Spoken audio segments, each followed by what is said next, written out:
দর্শক, সেই মহেন্দ্রক্ষণ আমরা দেখতে পাচ্ছি, আমাদের ক্যামেরার মাধ্যমে আপনাদেরকে দেখাতে পারছি। নিশ্চয়ই আপনারা দেখছেন যে সেই মহেন্দ্রক্ষণ ১৩ বছরের দীর্ঘ প্রতীক্ষার অবসান ঘটিয়ে তারেক রহমানকে আমরা দেখতে পাচ্ছি। তিনি দেশের মাটিতে অবতরণ করছেন। তিনি গেট দিয়ে বের হচ্ছেন, ৮ নং গেট দিয়ে। আমাদের সহকর্মী মুহিবুল্লাহ মুহিব যেটি জানাচ্ছিলেন, তারেক রহমান যে ভিআইপি গেট দিয়ে তিনি বের হচ্ছেন এবং হাত নেড়ে দর্শকদেরকে, সেখানে তার যে উচ্ছ্বসিত নেতাকর্মী আছে তাদেরকে হাত নেড়ে তিনি তাদেরকে জানাচ্ছেন যে তিনি দেশে ফিরেছেন, তিনি দেশ এবং মাটির টানে ফিরেছেন, তিনি মায়ের টানে ফিরেছেন, মানুষের ভালোবাসায় তিনি ফিরেছেন, মানুষের ভালোবাসা নিতে ফিরেছেন, মানুষকে ভালোবাসা দিতে ফিরেছেন, তিনি গণতন্ত্রকে সমুন্নত করতে তিনি আবারও ১৭ বছর পরে দেশের মাটিতে পা রাখলেন। ঠিক আমরা এই মুহূর্তে আপনাদেরকে দেখাতে পারছি তারেক রহমান, তিনি তার যে সহধর্মিণী এবং তার যে কন্যা জুবাইদা রহমান, তাকে সাথে নিয়ে তিনি ফিরছেন এই মুহূর্তে বাংলাভিশনের পর্দায়। নিশ্চয় আপনারা দেখতে পাচ্ছেন তার পরিবার সহ তিনি ফিরছেন। তারেক রহমানকে দেখতে পাচ্ছি আমরা উচ্ছ্বসিতভাবে তিনি নেতাকর্মীদের সাথে হাত মিলাচ্ছেন, করমর্দন করছেন এবং এখান থেকেই তিনি তাকে যেখানে সংবর্ধনা দেওয়া হবে ৩০০ ফিট, সেখানে তিনি যাবেন এবং লাখো যে নেতাকর্মী আছেন গতকাল থেকে যারা সারা রাত ধরে অপেক্ষা করছেন তার জন্য, তিনি সেখানে যাবেন এবং তাদেরকে তিনি সেখানে তাদের সাথে কথা বলবেন। এবং তিনি বলছিলেন যে তিনি আসলে এই যে ১৭ বছর তিনি সেখানে আসলে দেশে নেই, সেই জায়গাটাই তিনি আসলে মানুষের ভেতরে কিন্তু তিনি একভাবে ছিলেন, মানুষের হৃদয়ে ছিলেন। সেটি আসলে আবারও প্রমাণিত হয়েছে, তাকে যে সংবর্ধনা অনুষ্ঠানে লাখো দর্শক তাকে সেখানে সংবর্ধিত করবে। আমরা দেখতে পাচ্ছি সিনিয়র নেতাদের সাথে, অর্থাৎ বিএনপির স্থায়ী কমিটির সদস্য সালাউদ্দিন আহমেদ থেকে শুরু করে মির্জা ফখরুল ইসলাম থেকে শুরু করে স্থায়ী কমিটির সদস্যদের সাথে তিনি কোলাকুলি করছেন এবং তাদের সাথে কুশল বিনিময় করছেন। হাস্যোজ্জ্বল চেহারায় তিনি সবার সাথে কুশল বিনিময় করছেন এবং কোলাকুলি করছেন এবং তারপরেই তিনি ধীরে ধীরে বের হয়ে আসবেন, জনমানুষের কাতারে আসবেন এবং সেখানেই তাকে সংবর্ধিত করা হবে, সেখানে তিনি যাবেন এবং তারপরে তিনি তার অসুস্থ মা অর্থাৎ বেগম খালেদা জিয়া, সাবেক 3 বারের প্রধানমন্ত্রী, এভার কেয়ার হাসপাতালে তাকে দেখতে যাবেন। তার যে কর্মসূচি, সেই কর্মসূচি অনেক আগে থেকেই প্ল্যান করা ছিল, রেডি করা ছিল। তিনি 3 দিনে আসলে কোথায় যাবেন, কি করবেন, সেই কর্মসূচিগুলো ইতিমধ্যে আপনারা জানতে পেরেছেন। আমরা দেখতে পাচ্ছি সিনিয়র নেতৃবৃন্দ অর্থাৎ বিএনপির স্থায়ী কমিটির সদস্য যারা আছেন তারা হাস্যোজ্জ্বল মুখেই এবং তাকে বুকে টেনে নিচ্ছেন, করমর্দন করছেন। আমরা সেই চিত্রটি নিশ্চয়ই আপনাদেরকে দেখাতে পারছি বাংলাভিশনের পর্দায়। আমরা জানি এর আগে 11:42 তিনি শাহজালাল আন্তর্জাতিক বিমানবন্দরে অবতরণ করেন এবং তার আগে তিনি সিলেটে কিছুটা যাত্রাবিরতি দিয়ে অভ্যন্তরীণ একটি ফ্লাইট ধরে আন্তর্জাতিক বিমানবন্দরের পথেই তিনি রওনা দেন এবং ঠিক 11:42 তিনি শাহজালাল আন্তর্জাতিক বিমানবন্দরে অবতরণ করেন এবং তার যে সহধর্মিণী, তার কন্যা জয়মা রহমান এবং তার যে সহযোগী যারা তাদের সাথে ছিল সহযাত্রী, তাদেরকে নিয়ে তিনি বের হচ্ছেন বিমানবন্দরের এলাকা থেকে এবং সবার সাথে কুশলাদি বিনিময় করে হাস্যোজ্জ্বল চেহারায় তিনি বের হচ্ছেন বিমানবন্দর থেকে।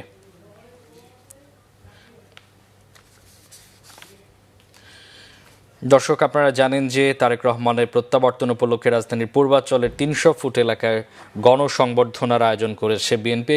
সেই উদ্দেশ্যেই তিনি রওনা হয়েছেন এবং আপনাদেরকে আরও একটি তথ্য জানিয়ে রাখি, কুড়িল মোড় সংলগ্ন সড়কের উত্তর পাশে দক্ষিণমুখী করে বাঁশ এবং কাঠ দিয়ে তৈরি করা হয়েছে ৪৮ ফুট বাই ৩৬ ফুটের বিশাল একটি মঞ্চ এবং সেখানেই তিনি ভাষণ দিবেন। তার একক ভাষণ দেওয়ার কথা রয়েছে, অর্থাৎ কোনো নেতাকর্মী আজকে সেখানে ভাষণ দিবেন না।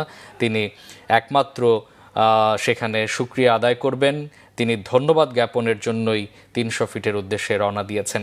আমরা বাংলাদেশে আগমন করছে সেই ঐতিহাসিক এক স্মরণীয় দিন তারেক রহমান। তার আগমন হচ্ছে বাংলাদেশের দীর্ঘ ১৭ বছর পরে। নানা চড়াই উতরাই পেরিয়ে রাজনৈতিক নানা ক্যারিয়ার, নানা ধরনের যে বিপদ পেরিয়ে, অনেক ধরনের সংকট কাটিয়ে তিনি বাংলাদেশের হাল ধরতে এসেছেন, গণতন্ত্রের হাল ধরতে এসেছেন।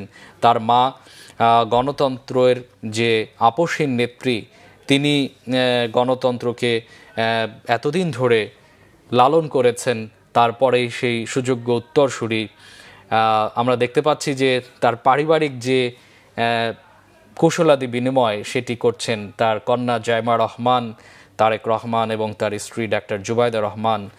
তাদের যে পারিবারিক যে একটি আনন্দ ঘন মুহূর্ত সেটি আপনাদেরকে দেখাতে পারছি নিশ্চয়।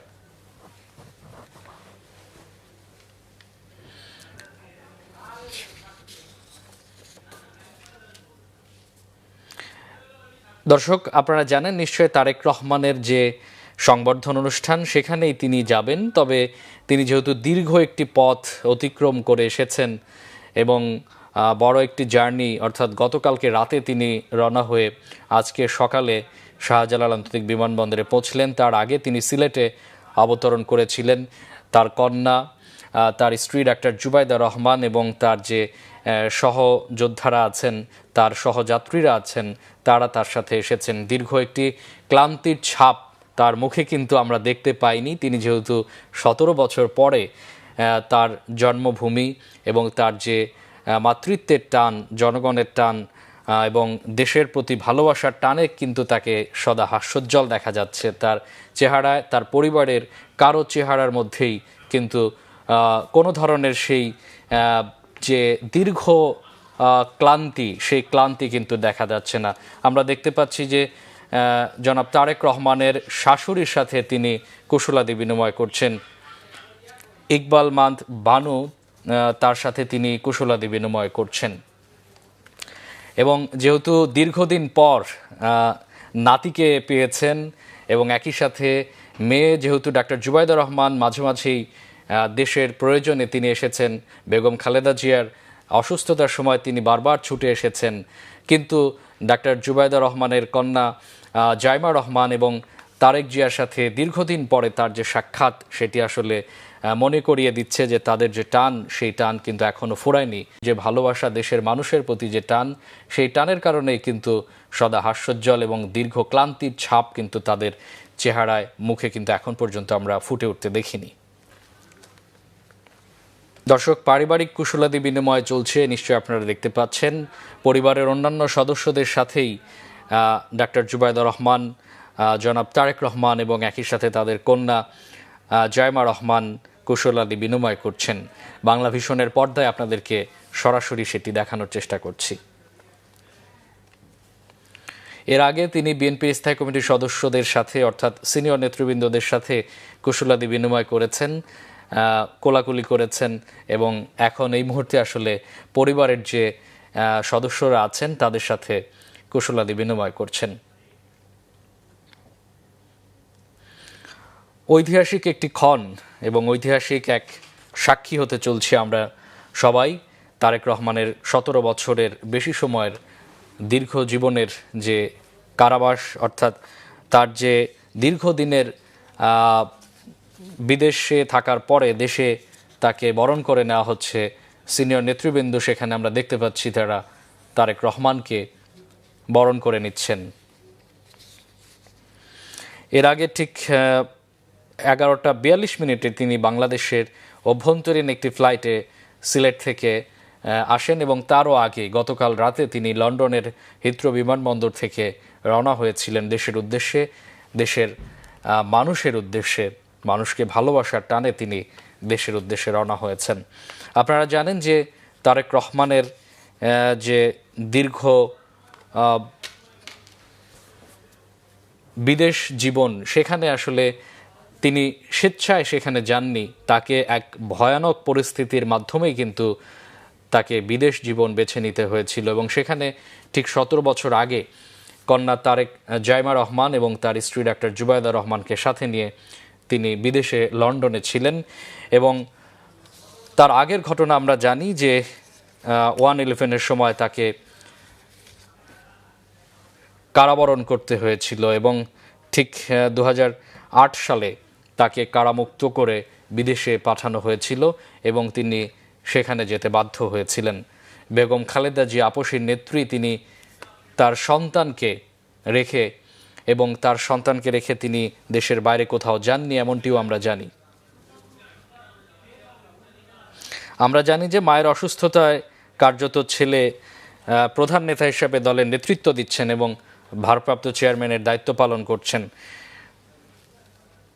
একই সাথে আপনারা জানেন যে আগামী 12 ফেব্রুয়ারি জাতীয় সংসদ নির্বাচনে বিএনপি কার্যত তার নেতৃত্বেই অংশ নিচ্ছে। ফলে নির্বাচনের প্রাক্কালে তারেক রহমানের এই স্বদেশ প্রত্যাবর্তন বিএনপির জন্য একটি অবিস্মরণীয় ঘটনা হিসেবে দেখা হচ্ছে। দলের নেতাকর্মীদের প্রত্যাশা, তার ফেরার মধ্য দিয়ে সারা দেশে বিএনপির প্রতীক ধানের শীষের পক্ষে নতুন করে যে জাগরণ, গণজাগরণের সৃষ্টি হচ্ছে এবং সেটিই কিন্তু দেখা যাচ্ছে।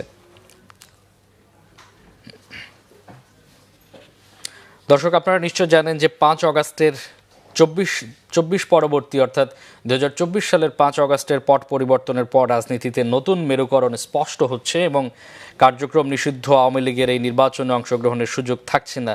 রাজনীতির এমন পটভূমিতে বিএনপির প্রতিদ্বন্দ্বী হয়ে উঠেছে আসলে অন্যান্য যেসব রাজনৈতিক দল, সেখানে কিন্তু বেশ খুবই নতুন নেতৃত্বের অর্থাৎ যে গণজাগরণ সৃষ্টি করার জন্য বিএনপি নেতা তারেক রহমান দেশে এসেছেন এবং দেশের মাটিতে 17 বছর পরে তিনি পা রেখেছেন।